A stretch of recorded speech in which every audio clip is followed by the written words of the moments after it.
পবিত্ৰ ঈদৰ প্ৰাক্ষণত কাছাৰ আৰক্ষীৰ পদযাত্ৰা উল্লেখযোগ্য যে প্ৰতি বছৰৰ দৰে এইবাৰো জিলাখনত পবিত্ৰ ঈদ উল ফিতৰৰ উদযাপন কৰা হ'ব। কাছাৰ জিলাত ইছলাম ধৰ্মাৱলম্বী লোকসকলৰ এই পবিত্ৰ উৎসৱৰ বাবে প্ৰস্তুতি চলি আছে। শান্তিপূৰ্ণভাৱে ঈদ উদযাপনৰ বাবে দেওবাৰে কাছাৰ জিলা আৰক্ষীৰ উদ্যোগত শিলচৰত এক পদযাত্ৰাৰ আয়োজন কৰা হয়। আৰক্ষী অধীক্ষক নুমল মহন্তৰ উপস্থিতিত এক বৃহৎ আৰক্ষী বাহিনীয়ে মহানগৰীৰ বিভিন্ন অঞ্চল পৰিদৰ্শন কৰি নিৰাপত্তাৰ ব্যৱস্থা পৰিদৰ্শন কৰে। অহা কালিলৈ ঈদ উদযাপন হ'ব, গতিকে আমি সেই সময়ছোৱাত যাতে কোনো ধৰণৰ অশান্তি নহয় সেইকাৰণে আমি সকলো জিলাখনৰ সকলো অঞ্চলত বিশেষকৈ শিলচৰ মহানগৰত আমি এটা ৰুট মাৰ্চ কৰিছোঁ। আপোনালোকে দেখিছে আমি এটা বিশাল আৰক্ষী বাহিনী লৈ গোটেই অঞ্চলৰ অলিয়ে গলিয়ে আমি ঘূৰিছোঁ আৰু ৰাইজক আমি আশ্বস্ত কৰিছোঁ যে কোনো ধৰণৰ কুটাঘাতকাৰী লোক আহি যাতে অতৰ্কিতে সোমাই আহি যাতে কোনো ধৰণৰ অপ্ৰীতিকৰ ঘটনা সংঘটিত কৰিব নোৱাৰে তাৰ কাৰণে আমি সতৰ্ক হৈ আছোঁ আৰু আইন শৃংখলা যাতে কোনো ধৰণৰ বিঘ্নিত নহয় তাৰ কাৰণে আমি সষ্টম হৈ আছোঁ।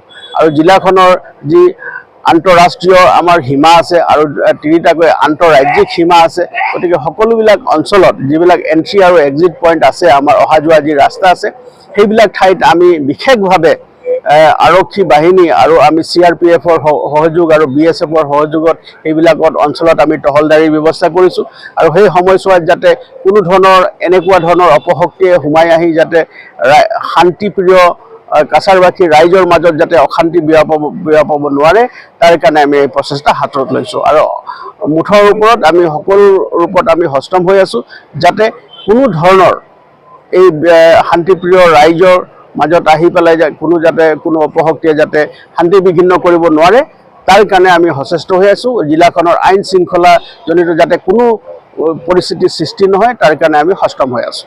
উল্লেখযোগ্য যে পবিত্ৰ ঈদ উল ফিতৰ উপলক্ষে জিলাখনত যাতে কোনো ধৰণৰ অপ্ৰীতিকৰ ঘটনা সংঘটিত নহয় তাৰ বাবে জিলা আৰক্ষীগৰাকীয়ে বিশেষ সতৰ্কতা অৱলম্বন কৰিছে।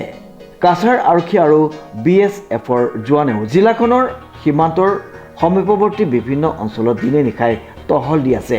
আৰক্ষী অধীক্ষক নুমল মহন্তই জিলাখনত শান্তি সম্প্ৰীতি বজাই ৰাখি উৎসৱমুখৰ পৰিৱেশৰ পবিত্ৰ ঈদ উদযাপন কৰিবলৈ সকলোকে আহ্বান জনাইছে।